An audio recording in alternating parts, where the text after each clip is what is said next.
Vamos a verlo rápidamente. Mateo 8, versículos 14 al 16, que fue la lectura bíblica que tuvimos, dice: entró Jesús en la casa de Pedro y vio que su suegra estaba postrada en cama con fiebre.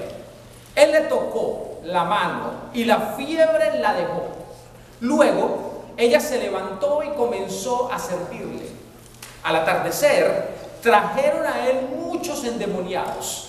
Con su palabra echó fuera a los espíritus y sanó a todos los enfermos. Amén. Esta es una historia que termina ese primer día de Jesús, en el cual se predicó el sermón de la montaña. Y aquí en esta historia aparecen dos elementos conjuntos, que son los que vamos a ver a partir de este momento.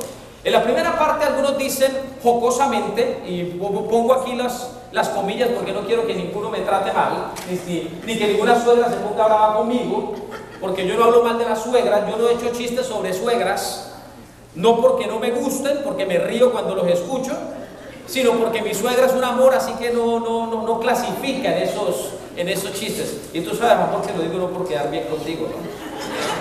Lo digo porque realmente mi suegra es un ángel, es un ser muy especial.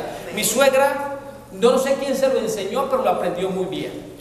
Mi suegra y mi suegro, cuando él vivía, ellos aprendieron que en la casa de sus hijos, ellos son visitantes y como visitantes respetan todo lo que allí suceda. Exactamente. Así que no solo siempre han sido respetuosos, sino como buenos visitantes siempre están dispuestos a colaborar, a ayudar, así que facilitan la vida. Amén. Lástima que mi suegro ya no nos acompaña porque falleció hace unos años, pero mi suegra ha sido una bendición. Le doy todavía gracias al Señor. Y va a venir en estos días, el próximo mes va a estar en marzo, va a estar por acá, así que van a tener el privilegio de conocerla. Amo mucho a mi suegrita. Así que lo que voy a decir ahora no tiene que ver con suegras, pero digo que hay algunos, o sí tiene que ver con suegras, pero no con mi suegra, ni con mi pensamiento.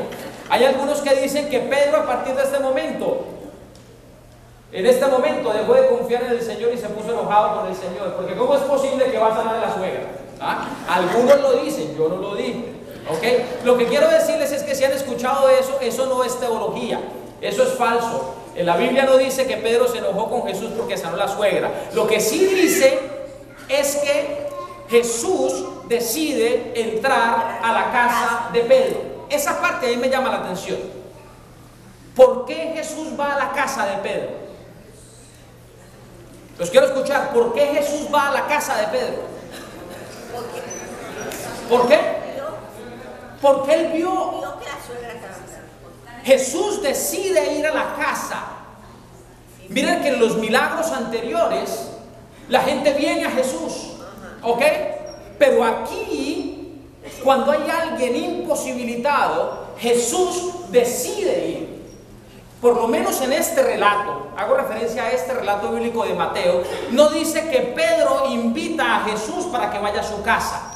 Dice que Jesús entra en la casa de Pedro. Tampoco dice que Pedro no lo invita, así que no podemos decir que Pedro no lo está invitando. Pero lo que sí podemos decir es que Jesús, o lo que yo siento en el versículo y en la explicación que da el Espíritu de profecía, es que Jesús toma la iniciativa de ir al lugar donde él sabe que hay necesidad. Eso a mí ya me dice muchas cosas. Y yo quiero que tú entiendas el mensaje de este milagro. Jesús conoce tu necesidad antes de que tú se la presentes. Vuelve a ratificar ese concepto que vimos en las bienaventuranzas. Él conoce tu necesidad, pero Él está esperando que tú vengas a Él. Pero si tú no vienes a Él, el Señor va a buscar medios para Él ir a ti y para Él llegar inclusive hasta tu propia casa. Yo alabo al Señor por ese deseo que Él tiene y que Él conoce mis necesidades. Vuelvo a repetir el concepto que yo sé que a algunos les gusta, otros dudan un poquitito, pero yo prefiero en lo personal decirle al Señor: Señor, tú haces mi vida de acuerdo a como tú sabes. ¿Tengo el derecho de pedirle? Sí, tengo el derecho de pedirle. Pero también tengo que pensar, si le pido y Él ya conoce, entonces, ¿qué será más importante? ¿Pedirle o simplemente invitarlo para que Él habite en mi vida y Él haga en mi vida lo que Él sabe que yo necesito? Personalmente me he sentido tentado a seguir la primera opción y la segunda opción es decirle: Señor, ven a mi vida, ven a mi familia, y tú que sabes todo y tú que conoces todas las necesidades, Señor, actúa de acuerdo a tu voluntad. No me permitas caer en el error de querer pedirte que hagas lo que yo quiero cuando de pronto estoy completamente equivocado queriendo hacer lo correcto. Porque muchos nos equivocamos queriendo hacer lo correcto, pero finalmente, como estamos haciendo nuestra voluntad humana, a veces teniendo buenas intenciones, tenemos los resultados negativos. Jesús conoce tu necesidad. Jesús sabía lo que estaba pasando en la casa de Pedro. Me llama la atención que después del sermón de la montaña y después de estos dos casos que se encuentra Jesús en el camino, el primer lugar donde Jesús decide ir es ¿a dónde? A una casa.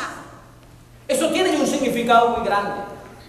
Significa que la casa, el hogar, más que el edificio, la familia, es un lugar donde Jesús quiere estar. Jesús decide ir a una casa donde ve que hay necesidades. Y yo quiero hoy recordarte que Jesús, si en tu casa hay algún tipo de necesidad, Jesús quiere ir a tu casa. Es allí el lugar donde Él prefiere morar. Después de tu vida y mi vida, el lugar donde Él prefiere estar es en nuestra casa. Pero saben ustedes que lamentablemente las casas, los hogares, aunque cada día están más lindos, cada día están menos habitados por la presencia de Dios. Yo no sé si está pasando en tu casa, pero hay tanta tecnología ahora, hay tantos recursos ahora, hay tanto trabajo ahora, hay tantas actividades ahora, que las casas se han convertido simplemente en el lugar de ir a pasar un ratito. Han perdido su sentido. La casa debería ser el lugar de instrucción, el principal. Más que la escuela, más que la iglesia, debería ser la casa. Ese es el lugar donde el Señor quiere morar. Ese es el lugar donde el Señor ve que están las necesidades más grandes. Donde el Señor